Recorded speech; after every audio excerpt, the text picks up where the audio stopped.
This podcast brought to you by Ring. With Ring cameras, you can check on your pets to catch them in the act. Izzy, drop that. Or just keep them company. Aw, I'll be home soon. Make sure they're okay while you're away. With Ring. Learn more at ring.com/pets. Whoa. Landing an account this big will totally change my landscaping business.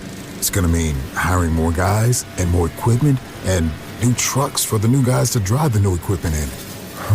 I don't know if I'm ready. You can do this, and Ford Pro FinSimple can help. Our experts are ready to make growing pains less painful for your business with flexible financing solutions that meet the needs of your business today when you need them. Get started at fordpro.com/financing. This is Optimal Work Daily, episode 1407, Determining Fair Market Value. What is that business worth? By Vincenzo Camporeale with lenpenzo.com. And I'm Dan, I'm your host of the show, and I am here with you every single day reading posts from some of the best work and productivity blogs around, and let's get to it now as we start optimizing your life. Determining Fair Market Value. What is that business worth? By Vincenzo Camporeale with lenpenzo.com. Whether you're planning to buy or sell a business, the starting point is to determine the fair market value, or FMV. FMV is always a range, never a specific number. Obstacles to a buyer and seller agreeing on value are numerous. Owners generally have invested so much of their lives into their business, they believe FMV is too high. Buyers may have never owned a business and never run a business, so they don't know where to begin to determine FMV. And sometimes both buyers and sellers can have a very different perspective as to business FMV. Additionally, FMV is different for different purposes. Different norms can result in different values for divorce court versus for a business sale versus for a buy-sell agreement between existing business partners. The science of business valuation. Business valuation is a complex field. Business valuation is a discipline of its own, and no one article can cover all of the considerations that go into the FMV calculation. What follows is a summary of some of the major considerations experienced CPAs and attorneys will review when assisting a client in buying or selling a business. Value is generally determined after examining a number of considerations. For example, 1. Is the business a high or low risk business? Risk is not only a function of what industry the business is in, like sporting goods, computers, etc., but also a function of the competition, for instance, local competition, online competition, etc. For example, savvy buyers would not want to compete with Starbucks, nor would they compete with online computer retailers. Bottom line, the higher the business risk, the less the business is worth, and vice versa for lower risk businesses. 2. Are there excess earnings, or EE, in your business? This is generally the biggest driver of business valuation. Buyers pay for excess earnings. To keep it as simple as possible, EE can be explained in the following example. A specialty manufacturer is selling. Their records show the family is earning $480,000 per year made up of the following: $80,000 net income.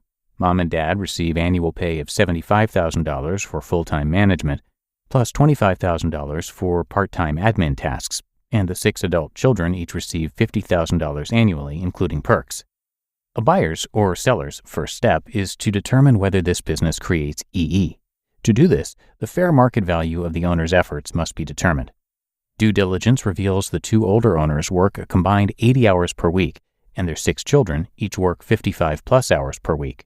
A buyer then looks at the local area to determine the cost of wages they must pay to third parties to replace the family's efforts. Research indicates hiring employees to cover the family's efforts would have an annual cost of $465,000. That is $80,000 for a manager, $25,000 for an admin worker, and $360,000 to hire 9 other 40-hour per week positions to cover the 330 hours per week of the 6 other family members. In this scenario, the business generates excess earnings of $15,000 per year. That is $480,000 minus the replacement cost of $465,000. Buyers then must decide what they will pay to purchase that $15,000 of excess earnings income stream. Answer: not much. 3.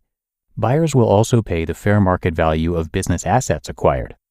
This includes tangible assets, such as equipment and delivery vehicles, and intangible assets, such as long-term leases at below-market rates, and patents. All of these components must be valued in the purchase or sale process. For tangible assets, it's generally easy to determine FMV for each component. On the other hand, intangible and other assets are more difficult to value. Regardless of the agreed-upon value of the total purchase price allocated to assets, the buyer is still limited to paying a total price based upon EE. 4. Buyers want to purchase organizations that aren't dependent upon the personality or skills of a specific person or family. An example of this might be to compare buying a restaurant franchise with buying a local restaurant that finds its popularity tied primarily to the personality of the husband and wife sellers of the restaurant. If a buyer acquires a franchise, nothing will be different for their customers. After sale, the product will be the same, the workers may stay or be easily replaced, and none of the customers know who owns the franchise. On the other hand, consider a popular local restaurant, let's call it Maria's Italian Restaurant, that drives its customer base through the entertaining, high-touch personality of Maria. Maria is out on the floor every hour entertaining customers with her personality, treating customers like family, and humorously directing her husband Mario, who does the cooking. The customer base loves the environment, and the food is great too. In the case of Maria's Italian Restaurant, most potential buyers should know that many of those customers will move on quickly after the sale, as the restaurant would no longer be Maria-centric. The buyer might replicate the recipes, but they can't replicate Maria. Unique local restaurants, small boutique consulting firms, and small service firms are usually Maria or somebody-centric, and as a result, they don't command a high value, regardless of their excess earnings. And 5. Obstacles to entry. Regulations and licensing, or ease of entry, will impact FMV. How should one initiate the process of buying or selling a business? A business owner should begin the process of increasing the FMV of their business at least 5 years ahead of their target sale date, if not the moment the business is created.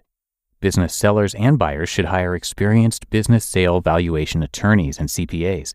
These advisors can hold owners accountable to themselves and can assist them in not only successfully running their business, but assist them each year in increasing the value of their business. These same advisors will assist buyers in determining FMV, including conducting due diligence when reviewing a seller's financial records. Conclusion. In summary, many complex components may impact the FMV of a business. The most important component is likely going to be excess earnings. Business owners utilize the help of experienced professionals and should continually think long-term when running their businesses, focusing not only on paying the bills and earning a profit, but also continually making decisions with an eye toward enhancing business FMV for the day they may eventually sell. You just listened to the post titled, Determining Fair Market Value. What is that business worth? By Vincenzo Camporeale with lenpenzo.com. This show is sponsored by BetterHelp. We all have non-negotiables. Maybe you never skip leg day or have to take your morning walks. But when your schedule is packed with kids' activities, big work projects, and more, it's easy to let your priorities slip. Even when we know what makes us happy, it's hard to make time for it. Therapy can help you reclaim control of your time and values.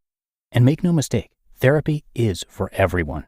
Whether or not you've been through significant trauma, therapy can be a great tool for setting boundaries, learning positive coping skills, and ultimately becoming the best version of yourself. If you're thinking of starting therapy, give BetterHelp a try. It's entirely online, designed to be convenient, flexible, and suited to your schedule.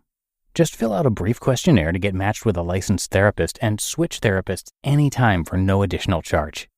Never skip therapy day with BetterHelp. Visit betterhelp.com/workdaily today to get 10% off your first month. That's BetterHelp, HELP.com/workdaily. We're driven by the search for better. But when it comes to hiring, the best way to search for a candidate isn't to search at all. Don't search, match with Indeed. Indeed is your matching and hiring platform with over 350 million global monthly visitors and a matching engine that helps you find quality candidates fast. Ditch the busy work. Use Indeed for scheduling, screening, and messaging. 93% of employers agree Indeed delivers the highest quality matches compared to other job sites. One of the things I love about Indeed is that it filters out incompatible applicants. So when you're hiring, the process is much faster, and you only have to consider applicants that are already likely to be a great fit. And listeners of this show will get a $75 sponsored job credit to get your jobs more visibility at Indeed.com/startup. So just go to Indeed.com/startup right now and support our show by saying you heard about Indeed on this podcast. Indeed.com/startup. Terms and conditions apply. Need to hire? You need Indeed. And I want to thank Vincenzo, who has a degree in economics and is the retired owner of a CPA firm in the eastern U.S., with over 25 years' experience assisting closely held businesses with $1 million to over $40 million in annual sales. And we also have to say thanks, of course, to Len, who is the owner of the site. Len Penzo writes about personal finance and macroeconomics on his eponymous personal finance blog, which has been twice honored as a Kiplinger Best Money blog and honored with 2 Plutus Awards for Best Personal Finance blog. Len's personal finance articles have been featured in publications like the New York Times, MSN, Business Insider, Money, Forbes, Yahoo Finance, and many more. And his focus is on the importance of personal responsibility, not just for our personal finances, but also for everything else we do in life. For more from Len, come by lenpenzo.com. That's lenpenzo.com. And that's going to wrap up our episode of OWD today. I hope you enjoyed the post and that you'll join me again tomorrow, where your optimal life awaits.